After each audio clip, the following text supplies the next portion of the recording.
New Zealand అడవిలో ఒక అందమైన సూర్యోదయం. ఒక చీమ తల మీద ఒక శనగ గింజని పెట్టుకుని తన ఇంటి వైపుకి బయలుదేరింది. అంటే కష్టం మీద ఈ రోజు నాకు ఒక గింజ దొరికింది. కానీ ఏం పర్వాలేదు, కొద్ది రోజులు ఆహారం కోసం వెతికే అవసరం ఉండదు. అప్పుడే రాము ఏనుగు ఆడుతూ పాడుతూ ఎంజాయ్ చేస్తూ అక్కడికొచ్చింది. వాహ్! ఈరోజు వాతావరణం ఎంత బాగుందో, మజా వస్తోంది. ఏనుగు చీమని చూడగానే తన దగ్గర ఉన్న శనగ గింజను తీసుకుని దాని తొండంతో నోట్లో పెట్టుకుంది. అయ్యో, నువ్వలా ఎందుకు చేశావు? ఒక గింజే కదా, అది తిన్నంత మాత్రాన నీ ఆకలి ఏమైనా తీరుతుందా ఏంటి? ఆ ఒక్క గింజ నాకు ఎన్ని రోజులు ఆహారం అయ్యేదో నీకేం తెలుసు? ఎంత కష్టపడి నేను దాన్ని తీసుకొచ్చానో ఏం తెలుసు నీకు? దాన్ని మోయడానికి నువ్వు చాలా కష్టపడుతున్నావు కదా, అందుకే నేను దాన్ని తినేశాను.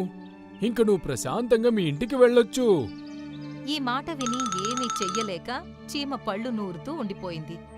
ఏనుగు నవ్వుతూ అక్కడ్నుండి వెళ్ళిపోయింది.